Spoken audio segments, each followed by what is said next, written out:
দেখুন, বামেরা তথ্য দিয়ে নির্বাচন কমিশনকে এই কয়েকদিন আগে, শুক্রবার ছিল সম্ভবত দিনটা, দাবি করেছিল কয়েক সপ্তাহ আগে যে বুথ পিছু অন্তত 100 জনের নাম হয় মৃত নয় ভুতুরে ভোটার হিসেবে ঢুকে বসে আছে। যাদবপুরের স্যাম্পল তুলে নিয়ে একেবারে নির্বাচন কমিশনের কাছে বামেরা অভিযোগ করে। অথচ আজ যখন বিএলওদের সঙ্গে রাজনৈতিক দলগুলোর বুথ লেভেল অ্যাসিস্ট্যান্ট বা বিএলএদের যাওয়ার কথা, জেলা বাদ দিন, এই কলকাতা শহরের অধিকাংশ জায়গায় বিরোধীরা বিএলএ দিতে পারেনি। অথচ অন্যদিকে তৃণমূল প্রায় সর্বত্র এক বা একাধিক বিএলএ দিয়েছে, যারা ইতিমধ্যে কাজ শুরুও করে দিয়েছেন।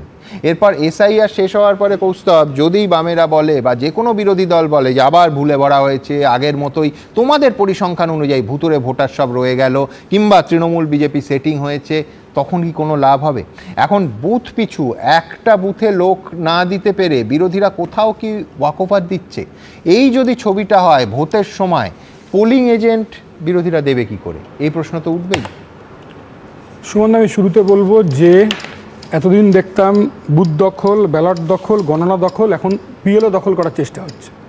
একটু কারেকশন করে দিই সুমনদা, দুটো বিএলএ 2 দেওয়ার কোনো সুযোগ নেই। সব পলিটিক্যাল পার্টি একটাই বিএলএ 2 দেবে, একজন করেই বিএলএ 2 ফর্মটার নাম। না, বিএলএ 2 আমি বলিও নি, অরূপ বলছিল খানিকক্ষণ আগে। বিএলএ 2 ফর্মটার নাম, একজন করেই বিএলএর সাথে একজন স্বীকৃত রাজনৈতিক দল একটি করে বিএলএ দেবে। একদমই তাই, দুটো দেওয়ার কোনো সুযোগ নেই। তৃণমূল দুটো না, 7 জন, 10 জন, 15 জন। আমি তো বলছি এন্টালিতে ট্যাংরায় আজকে আধিকারিকদের জোর করে তৃণমূলের অফিসে বিএলওকে এবং জোর করে হচ্ছে একটা ক্লাবে বসিয়ে জোর করে দখল করার চেষ্টা হয়েছে, প্রতিবাদ হয়েছে, কমপ্লেন হয়েছে।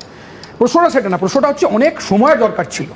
এসআইআর অনেক দ্রুততা করা হয়েছে। ঠিক, তুমি এই পয়েন্টেই আসবে, কিন্তু তার আগে বলো এইটা যখন হচ্ছিল তোমার পার্টির বিএলএ কি করছে? আরে আমার পার্টির বিএই তো প্রতিবাদ করেছে। ওখানে আমাদের বর্ষিয়ান দানিদা হচ্ছে আক্রমণের মুখে পড়েছে, ওখানে আমাদের আব্দুর রৌফ সে আক্রমণের মুখে পড়েছে, তাই জন্য তো প্রতিবাদ হয়েছে। সেখান থেকে তো কমপ্লেন করেছি, তাই আমি তোমাকে বলছি। আবার বহু জায়গায় আছে, কলকাতা শহরের বহু জায়গায় আছে, সিপিআইএম এর বিএলএরাও গেছে, বিরোধী দলের বিএলএরাও গেছে। ও তো অধিকার, যেতে হবে তো। বিএলওরা কি করবে, তো বিএলএতে থাকতেই হবে, স্বাভাবিক নিয়ম, এটা রাইট। হ্যাঁ, থাকতে হবে, ঠিক আছে, কিন্তু আছে কি, ছিল কি? 100% অনেক জায়গায় ছিল, কিন্তু কথাটা হচ্ছে যে ভোটকে সামনে রেখে আমি এত আলোচনা শুনছি, এসআইআর করে দেওয়া হচ্ছে, সিএ করে দেওয়া হচ্ছে, এনআরসি করে দেওয়া হচ্ছে। মুখ্যমন্ত্রী বলছেন, মুখ্যমন্ত্রী তো 2টো জমি দিয়েছেন, একটা বনগাঁয়, একটা রাজারহাটে, ডিটেনশন ক্যাম্প করার জন্য। জবে ওই যে বলেছিল না এসে মাসিমা মালপো খাবো, যখন বলেছিল না ওই যে কালীঘাটে বাড়িতে এসে অটল বিহারী বাজপেয়ী, সেই সময় থেকেই তো যোগ। আজকে শুভেন্দু অধিকারী যা বলছে, মুখ্যমন্ত্রী একই কথা বলতো, যে সিপিআইএম বাংলাদেশের লোককে ঢুকিয়ে ভোট করিয়ে জিতিয়ে দেয়। এটা একই কথা আমি শুনছি এতদিন। দেখুন একই হয়ে গেল। দেখুন এতদিন, কালকে দেখলেন না, কালকে আদরের কানন আবার ফেরত চলে এসছে। অভিষেক বলল কাননের সাথে সর্বোচ্চ নেতৃত্ব যোগাযোগ ছিল। দেখুন শুভেন্দু যা বলছে 2 কোটি নাম বাদ দিয়ে দেবে, ও বলছে, মুখ্যমন্ত্রীও বলছে 2 কোটি নাম বাদ দিয়ে দেওয়ার চক্রান্ত চলছে, একই রকম। আমি বলছি যে এই ডবল 1 আর 2, শুভেন্দু অধিকারী 1 বলেছিলেন, মুখ্যমন্ত্রী 2 বলেছে, ওই হলো আর কি, কাছাকাছি, অসুবিধা কি আছে? আমি বলছি সুমনদা, তুমি আজকে এনুমারেশন ফর্ম দেখাচ্ছ। আচ্ছা, এই এনুমারেশন ফর্মটা আগে থেকে ইলেকশন কমিশন দেখাতে পারলো না কেন? আমি তোমার সঙ্গে 100% কি অসুবিধা আছে? ক্যাম্পেইন করলো না কেন? আমি বলছি কি মানুষের হয়রানি, কোন জায়গায় হয়রানি? ট্রু কি বলছেন জেহাদি? বিরোধী দলনেতার কাজ কি? সব দল, সব সম্প্রদায়, সব মানুষ সে বিরোধী দলনেতা, তাদের বিরোধী দলনেতার কাজ হচ্ছে সংখ্যালঘুদের আক্রমণ করা। আচ্ছা, উনি বলছেন ট্রু কি হিন্দুদের নিয়ে হাঁটছি?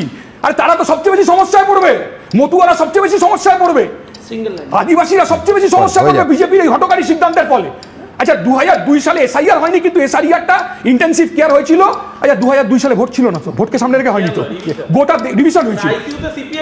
শুনুন, এসআইআর হয়েছিল, এসআইআর নাম ছিল না। প্রতি বছর যদি এসআইআরটা করা যেত, তাহলে Trinamool dead vote, left vote রেখে দিতে পারতো না। তৃণমূলের উদ্দেশ্য কি সমস্যার সমাধান হয়ে যাবে? এনুমারেশন ফর্ম এসআইআর হচ্ছে কিন্তু 2025-এর তালিকা অনুযায়ী সুমনদা, যে ডেড ভোটারের তালিকা আছে বুথে বুথে, তাদের বাড়িতেও কিন্তু এনুমারেশন ফর্ম যাবে। এবং বিএলওকে ওই যে থ্রেট করেছে না মুখ্যমন্ত্রী, প্রথম দিন থ্রেট করেছে যে আপনাদের কিন্তু থাকতে হবে। আমাদের কাছে রিপোর্ট আসতে আরম্ভ করেছে, আমরা প্রতিবাদ করব। গোটা রাজ্যে বিএলওকে যেরকম লিস্ট দেবো আমরা, আমাদের বিএলওরা যেরকম লিস্ট দেবে, গোটা রাজ্যে ইলেকশন কমিশনকে আমরা জেলায় জেলায় লিস্ট দেবো। কারণ আমাদের কাছে খবর আছে তৃণমূল কংগ্রেসের বিএলএরা তারা হচ্ছে ডেড ভোটারেরও সই করে দেবে, লেফট ভোটারেরও সই করে দেবে, নোটলেস ভোটারেরও সই করে দেবে। পরশুদিন মহেশতলার মিটিং হয়েছে তৃণমূল কংগ্রেসের, মহেশতলার মিটিংয়ে ওটা আলোচনা হয়েছে যে নোটলেস, লেফট, ডেড হচ্ছে সই করে দিতে হবে, লোককে ধরে, বিএলএকে ক্যাপচার করে। আমি বলছি এত কিসের ভয় তৃণমূল কংগ্রেসের? কিসের ভয় তৃণমূল কংগ্রেসের, যে প্রথম দিন থেকেই বিএলওকে ক্যাপচার করার প্রচেষ্টা হচ্ছে? একজন করে যাওয়ার কথা। আজকে কলকাতার চিত্র আপনি দেখুন না, 10 জন, 12 জন, 15 জন বিরোধী বিলেদেরকে থ্রেট করছেন, কিন্তু আমার কথা হচ্ছে যে এই দ্রুত এসআইআর করতে গিয়ে আসলে বিজেপি কাদের অসুবিধায় পড়ছেন, ফেলে দিচ্ছেন। কলকাতা শহরে সিএ ক্যাম্প করছেন, কিসের ভিত্তিতে ক্যাম্প করছেন? কাদের জন্য সিএ ক্যাম্প করছে বিজেপি? কলকাতা শহরে কাদের জন্য সিএ ক্যাম্প করছে? বিএসএফ এর রোল কি? শুভেন্দু অধিকারী যখন গিরগিটি, এরকম ধরনের রাজনৈতিক গিরগিটি ক্যামেলিয়ান যখন তৃণমূল কংগ্রেসে ছিলেন, তখন কার বাড়িতে যেতেন, আমি নাম ফাম বলতে চাইছি না, তার বাড়িতে গিয়ে মুসলিম সাজতেন, এখন তাকে আবার হিন্দু সাজতে হচ্ছে। ঠিক, কিন্তু আমি বলছি যে তুমি প্রক্রিয়াটা যত সহজ বললে, এই জিপিএস এর যুগে যেভাবে জিনিসটা হচ্ছে অত সহজ নয়। তার বাড়ির লোককে সই করতে হবে, বিএলএ সই করলে এবং পরে ধরা পড়লে তাকে মানে আমি বলছি জেল অবধি, খুব মানে অত্যন্ত সাধারণ প্রক্রিয়াতে জেল হবে। কে ধরবে? একটার পর একটা এলাকায়, একটার পর একটা এলাকায় কে ধরবে? তোমরাই তো আছো না, আমি বলছি তো ইনোভেশন আমি বলছি ডেট ভোটারকে ইনোভেশন ফর্ম দেবো কেন? এসআইআর ঠিক মতো হয় না কেন? বিজেপির রোল কি? ইলেকশন কমিশনের রোল কি? প্রতি বছর ঠিক মতো পরীক্ষা দেবো না, আর বিধানসভা নির্বাচনের আগে এসে পরীক্ষা দিতে আরম্ভ করবো। এসআইআর এর সাথে 2002 সালের সম্পর্ক কি? 2002 সালে তো অন্য কোন সালকে টানা হয়নি। আমি এই তর্কটা ওরা ওদের মতো করুক।